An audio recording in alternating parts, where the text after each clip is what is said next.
الرحمن الرحیم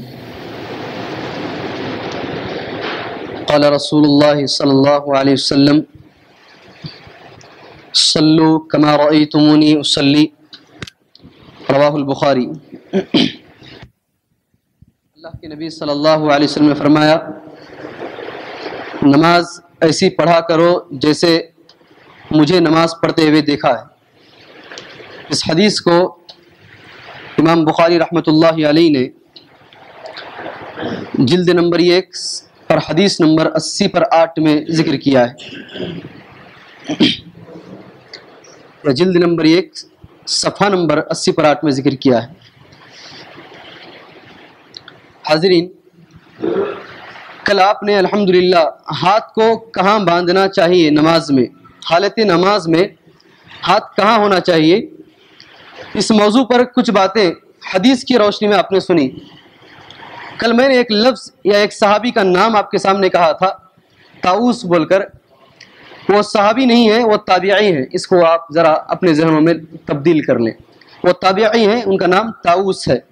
ان کی حدیث میں نے آپ کے سامنے کہی، ابو داؤد کی حدیث ہے، اللہ کے نبی صلی اللہ علیہ وسلم نے بائیں ہاتھ پر دائیں ہاتھ کو رکھ کر کے سینے پر باندھا ہے۔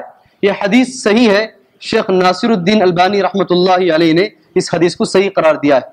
ان باتوں کو ذرا اہمیت سے لیں اور اہمیت سے سنیں۔ کل میں نے چند سوالات کر کے اپنی بات کو ختم کیا تھا۔ پہلا یہ کہ اس دور میں یا ہمارے سامنے 3 چیزیں، پہلا گروہ وہ ہے جو ہاتھ کو ناف کے نیچے بنتا ہے، جو بڑے تعداد میں ہمارے سامنے موجود ہے۔ دوسرا گروہ وہ ہے جو ہاتھ کو سینے پہ بنتا ہے، الحمدللہ ہم بھی اس میں شامل ہیں۔ تیسرا گروہ وہ ہے جو ہاتھ کو باندھتا ہی نہیں ہے، بالکل ہاتھ کو کھلے چھوڑ دیتا ہے۔ یہ 3 چیزیں، ان کے بارے میں کچھ باتیں کہنے کے لیے آپ سے کہہ کر اپنی بات کو ختم کیا تھا۔ پہلی بات، وہ لوگ جو اپنے ہاتھ کو زیر ناف باندھتے ہیں، ناف کے نیچے باندھتے ہیں، ان کی دلیل کیا ہے؟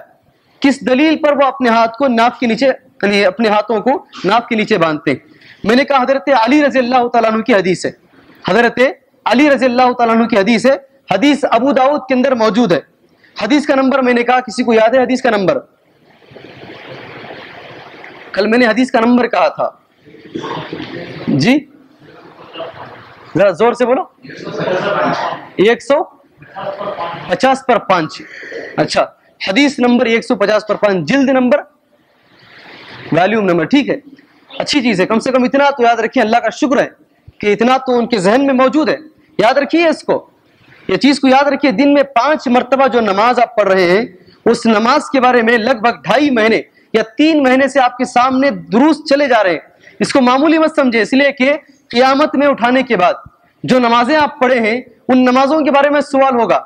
اگر میں نہیں بولوں گا تو سب سے پہلے اللہ مجھے داغے گا، اجے میں تجھے جو اتنا موقع دیا تھا اس مسجد کے اندر، تو نے کیا کیا؟ جو صحیح ہے جو غلط ہے کیوں نہیں بتایا لوگوں کو؟ اس لیے میں آپ کے سامنے بتا رہا ہوں۔ اور آپ نماز جو پڑھ رہے ہیں، آپ کی نمازیں صحیح طریقے پر ہیں یا نہیں ہیں؟ اور سن کر چپ نہیں بیٹھنا ہے، سننے کے بعد دوسروں تک پہنچانا ہے۔ جب ہم دوسروں تک پہنچائیں گے تو ان چیزوں کی ضرورت پیش آئے گی کہ ان کے دلائل کیا ہے، ان دلائل کا جواب کیا ہے، یہ معلوم کرنا ضروری ہے۔ اس لیے ہم آپ کے سامنے ساری باتیں بتا رہے ہیں۔ پہلی بات، حضرت علی رضی اللہ تعالیٰ عنہ کی حدیث ہے جس میں یہ کہا گیا ہے کہ ناف کے نیچے ہاتھ باندھنا چاہیے۔ لیکن اس حدیث کے بارے میں خود امام ابو داؤد نے بھی اور دوسرے 2 بڑے بڑے علماء کا میں نے آپ کے سامنے نام لیا تھا، ایک ان میں سے ابن حجر رحمۃ اللہ علیہ اور دوسرے امام بیہقی رحمۃ اللہ علیہ، ان دونوں کا نام میں نے آپ کے سامنے لیا۔ یہ دونوں کہتے ہیں کہ یہ حدیث بالکل ضعیف ہے، کمزور ہے۔ اسی لیے میں نے ابن حجر رحمۃ اللہ علیہ کی تھوڑی تعریف کر دی کہ ان کی شخصیت کیا ہے، تو معلوم یہ ہوئی ناف کے نیچے جو باندھنے کی حدیث ہے وہ حدیث کیا ہے؟ کمزور ہے، ضعیف ہے، قابل عمل نہیں ہے، عمل کرنے کے لائق نہیں۔ یہ ایک مسئلہ حل ہو گیا۔ دوسرے وہ لوگ جو بولتے ہیں بھائی ہاتھ ہی نہیں باندھنا چاہیے، ہاتھ باندھنا نہیں چاہیے، بس اللہ کی راہ میں کھڑے ہو گئے، دھیان کو اللہ کے راستے میں لگا دیا، بس نماز پڑھتے چلے جائیں، ہاتھ باندھنے کی ضرورت کیا ہے؟ پورا یورپ اسی پر عمل کرتا ہے، پورا یورپ۔ مالکی مذہب کے ماننے والے وہ حضرات جو بغیر دلیل کے عمل کرتے ہیں، وہ حضرات کہتے ہیں ہاتھ کو نہیں باندھنا چاہیے۔ اگر آپ کو دیکھنا ہے ایسے لوگوں کو تو بنگلور کے اندر کچھ مساجد موجود ہیں، آپ نے دیکھا بھی ہوگا، ہاتھ نہیں باندھتے۔ ان کی دلیل کیا ہے؟ امام مالک رحمۃ اللہ علیہ یہ ہاتھ نہیں باندھتے ہیں، جو ان کے امام ہیں، اس لیے وہ بھی ہاتھ نہیں باندھتے ہیں۔